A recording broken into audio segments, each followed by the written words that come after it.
कंठाभनीडं सुरवर विलसद्विप्रपादाब्जचिह्नम् सौभाग्यं पीतवस्त्रं सरसिजनयनं सर्वदा सुप्रसन्नम् पाणौ नारचचापं कपिकरयुतं बन्धुना सेव्यमानं नौमीद्यं जानकीशं रघुवरमनिशं पुष्पकारूररामम् कौसलेन्द्रपदकञ्जमण्डुलौ कोमलावजमहेशवन्दितौ जानकीकरसरोजलालितौ चिन्तकस्य मनभृङ्गसङ्गिनौ कुन्द इन्दुदरगौरसुन्दरम् अम्बिकापतिमभीष्टसिद्धिदम् करुणिककलकञ्जलोचनं नौमि शङ्करमनङ्गमोचनम्। भवतां समेषां श्रीमद् वाल्मीकि रामायण पारायणोपक्रमे हार्दं स्वागतम्। इदानीम् उत्तरकाण्डस्य 24 सर्गः आरभ्यते। इस सर्ग में अशोक वनिका में श्री राम और सीता का विहार, गर्भिणी सीता का तपोवन देखने की इच्छा प्रकट करना और श्री राम का इसके लिए स्वीकृति देना, यह सब वर्णित है। सविसृज्य ततो रामः पुष्पकं हेमभूषितम् प्रविवेश महाबाहुः अशोक वनिकां तदा। सुवर्ण भूषित पुष्पक विमान को विदा करके महाबाहु श्री राम ने अशोक वनिका अंतःपुर के विहार योग्य उपवन में प्रवेश किया। चंदना गुरुजोतैश्च तुंगकालेयकैरपि देवदारुवनैश्चापि समन्तादुपशोभिताम्। चंदन, अगुरु, आम, तुंग अर्थात नारियल, कालेय अर्थात रक्त चंदन तथा देवदारू वन सब ओर से उसकी शोभा बढ़ा रहे थे। चंपका शोक पुन्नाग मधुकोपनशासनै शोभितां पारिजातैश्च विधूमज्वलन प्रभै। चंपा, अशोक, पुन्नाग, महुआ, कटहल, असम तथा धूम रहित अग्नि के समान प्रकाशित होने वाले पारिजात से वह वाटिका सुशोभित थी। लोध्रनीपार्जुनैर्नागैः सप्तपर्णातिमुक्तकैः मंदार कदली गुल्म लता जाल समावृताम्। लोध, कदम्ब, अर्जुन, नागकेशर, चितवन, अतिमुक्तक, मंदार, कदली तथा गुल्मों और लताओं के समूह उसमें सब ओर व्याप्त थे। प्रियंगुभिः कदम्बैश्च तथा च बकुलैरपि जम्बूभिर्दाडिमैश्चैव कोविदारैश्च शोभिताम्। प्रियंगु, धूली कदम्ब, बकुल, जामुन, अनार और कोविदार आदि वृक्ष उस उपवन को सुशोभित करते थे। सर्वदा कुसुमैरम्यै फलवद्भिर्मनोरमै दिव्यगन्धरसोपेतै तरुणाङ्कुरपल्लवै। सदा फूल और फल देने वाले रमणीय मनोरम दिव्य रस और गंध से युक्त तथा नूतन अंकुर पल्लवों से अलंकृत वृक्ष भी उस अशोक वनिका की शोभा बढ़ा रहे थे। तथैव तरुभिर्दिव्यै शिल्पिभिः परिकल्पितैः चारुपल्लवपुष्पाढ्यैर्मत्तभ्रमरसङ्कुलैः। वृक्ष लगाने की कला में कुशल मालियों द्वारा तैयार किए गए दिव्य वृक्ष, जिनमें मनोहर पल्लव तथा पुष्प शोभा पाते थे और जिनके ऊपर मत वाले भ्रमर छा रहे थे, उस उपवन की श्री वृद्धि कर रहे थे।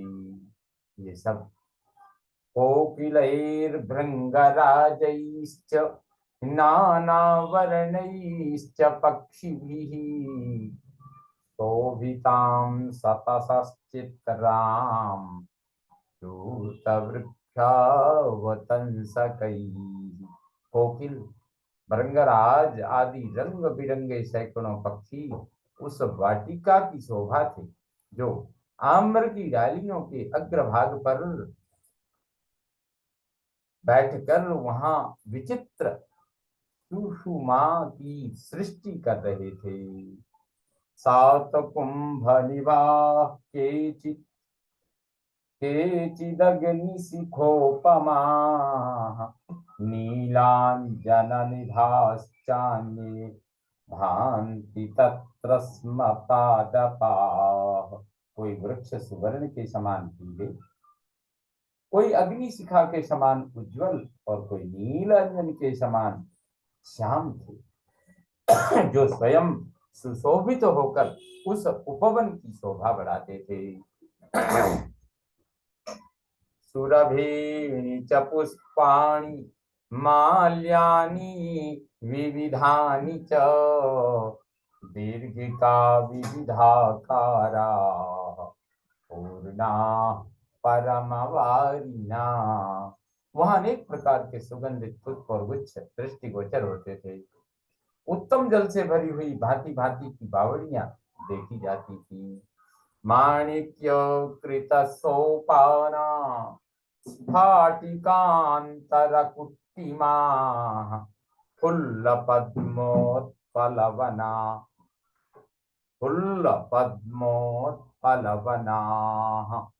चक्रवाकोपशोभिता, जिनमें माणिक्य की सीढ़ियां बनी थी। सीढ़ियों के बाद कुछ दूर तक जल के भीतर की भूमि स्फटिक मणि से बंधी हुई थी। उन बावड़ियों के भीतर खिले हुए कमल और कुमुदों के समूह शोभा पाते थे। चक्रवाक भी उनकी शोभा बढ़ा रहे थे। दात्यूह सुख संगुष्टा हंस सारसनादिता तरुभिः पुष्पसबलैः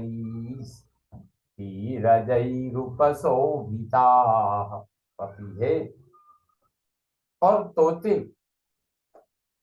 वहां मीठी बोली बोल रहे थे। हंसों और सारसों के कलरव गूंज रहे थे। फूलों से चितकबरे दिखाई देने वाले तटवर्ती वृक्ष उन्हें शोभा संपन्न बना रहे थे। प्राकारैर्विविधाकारैः शोभिताश्च शिलातलैः तत्रैव च वनोद्देशे वैदूर्यमणिसन्निभैः साद्वलैः परमोपेतां पुष्पितद्रुमकाननां। वे भांति भांति के परकोटों और शिलाओं से भी सुशोभित थी। वहां वन प्रांत में नील कमल के समान रंग वाली हरी हरी घासें उस वाटिका का श्रृंगार कर रही थी। वहां के वृक्षों का समुदाय फूलों के भार से लदा हुआ था। तत्र संघर्ष जातानां वृक्षाणां पुष्पशालिनां प्रस्तरा पुष्पसबला नभस्तारा गणैरिव। वहां मानो परस्पर होड़ लगाकर खिले हुए पुष्पशाली वृक्षों के झड़े हुए फूलों से काले काले प्रस्तर उसी तरह चितकबरे दिखाई देते थे जैसे तारों के समुदाय से अलंकृत आकाश। नंदनम हि यथेन्द्रस्य ब्राह्मं चैत्ररथं तथा। नंदनम हि यथेन्द्रस्य ब्राह्मं चैत्ररथं यथा तथा भूतं हि रामस्य काननम सन्निवेशनम। जैसे इंद्र का नंदन और ब्रह्मा जी का बनाया हुआ कुबेर का चैत्र रथ वन सुशोभित होता है, उसी प्रकार सुंदर भवनों से विभूषित श्री राम का वह क्रीड़ा कानन शोभा पा रहा था। वह वासन गृहोपेताम लता गृह समावृताम अशोक वनिकां स्फीताम प्रविश्य रघुनंदनः आसने च शुभाकारे पुष्प प्रकर भूषिते उथा कुशास्तरण संतीर्णे। कुशास्तरण संस्तीर्णे रामः सम्निषसादः। वहां अनेक ऐसे भवन बने थे जिनके भीतर बैठने के लिए बहुत से आसन सजाए गए थे। वह वाटिका अनेक लता मंडपों से संपन्न दिखाई देती थी। उस समृद्धिशालिनी अशोक वनिका में प्रवेश करके रघुकुल नंदन श्री राम उस पर आशी से विभूषित एक सुंदर आसन पर बैठे जिस पर कालीन बिछा था। सीता मादाय हस्तेन मधुम मयिरेयकं शुचि पाययामास काकुत्स्थः सचीमिव पुरंदरः। जैसे देवराज इंद्र सची को सुधापान कराते हैं, उसी प्रकार ककुत्स कुलभूषण श्री राम ने अपने हाथ से पवित्र पेय मधु लेकर सीता जी को पिलाया। मांसानि च सुमृष्टानि फलानि विविधानि च रामस्याभ्यवहारार्थं किंकरास्तूर्णमाहरन्। सेवकगण श्री राम के भोजन के लिए वहां तुरंत ही राजोचित भोग्य पदार्थ अर्थात भांति भांति की रसोई तथा नाना प्रकार के फल ले आए। उपानृत्यंश्च राजानम् नृत्य गीत विशारदा अप्सरो रग संघाश्च किन्नरी परिवारिता। उस समय राजा राम के समीप नृत्य और गीत की कला में निपुण अप्सराएं और नाग कन्याएं किन्नरों के साथ मिलकर नृत्य करने लगी। दक्षिणारूपवत्यश्च स्त्रियः पानवसंगताः उपनृत्यन्त काकुत्स्थं नृत्य गीत विशारदाः। नाचने गाने में कुशल और चतुर बहुत सी रूपवती स्त्रियां मधुपान जनित मद के वशीभूत हो श्री रामचंद्र जी के निकट अपनी नृत्य कला का प्रदर्शन करने लगी। मनोभिरामा रामास्ता रामो रमयतां वरः रमयामास धर्मात्मा नित्यं परम भूषिता। दूसरों के मन को रमाने वाले पुरुषों में श्रेष्ठ धर्मात्मा श्री राम सदा उत्तम वस्त्राभूषणों से भूषित हुई उन मनोभिराम रमणियों को उपहार आदि देकर संतुष्ट रखते थे। सतया सीतया सार्धम आसीनो विरराजः अरुन्धत्या इवासीनो वसिष्ठो इव तेजसा। उस समय भगवान श्री राम सीता देवी के साथ सिंहासन पर विराजमान हो अपने तेज से अरुंधति के साथ बैठे हुए वशिष्ठ जी के समान शोभा पाते थे।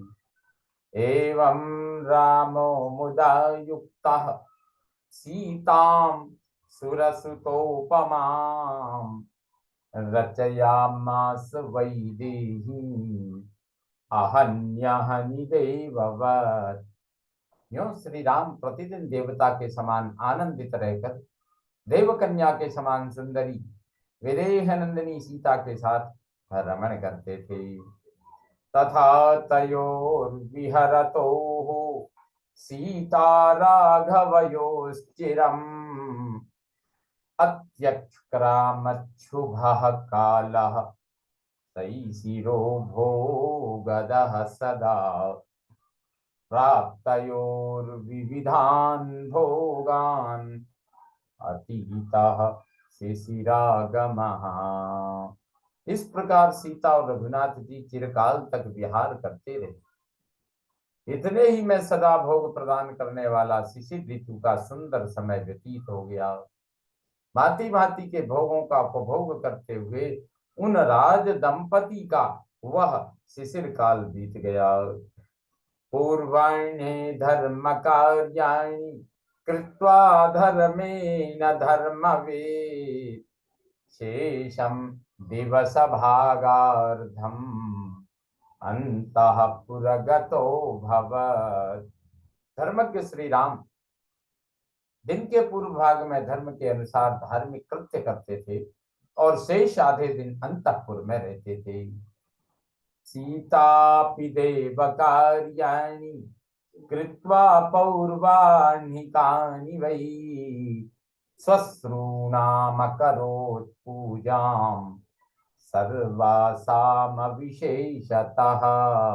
सीता जी भी पूर्वाण्य काल में देव पूजन आदि करके सब सासुओं की समान रूप से सेवा पूजा करती थीं। अभ्यगच्छत् ततो रामं विचित्राभरणाम्बरा त्रिविष्टपे सहस्राक्षम् उपविष्टम यथा सची। तत्पश्चात विचित्र वस्त्राभूषणों से विभूषित हो श्री रामचंद्र जी के पास चली जाती थी, ठीक उसी तरह जैसे स्वर्ग में सची सहस्राक्ष इंद्र की सेवा में उपस्थित होती हैं। दृष्ट्वा तु राघवः पत्नीं कल्याणेन समन्विताम् प्रहर्षमतुलं लेभे साधु साध्विति चाब्रवीत्। इन्हीं दिनों श्री रामचंद्र जी ने अपनी पत्नी को गर्भ के मंगलमय चिन्ह से युक्त देखकर अनुपम हर्ष प्राप्त किया और कहा, बहुत अच्छा बहुत अच्छा। साधु साधु अब्रवीच्च वरारोहां सीतां सुरसुतोपमाम् अपत्यलाभो वैदेही त्वय्ययं समुपस्थितः किमिच्छसि वरारोहे कामः किं क्रियतां तव। फिर वे देवकन्या के समान सुंदरी सीता से बोले, विदेह नंदिनी, तुम्हारे गर्भ से पुत्र प्राप्त होने का यह समय उपस्थित है। वरारोहे, बताओ तुम्हारी क्या इच्छा है, मैं तुम्हारा कौन सा मनोरथ पूर्ण करूं।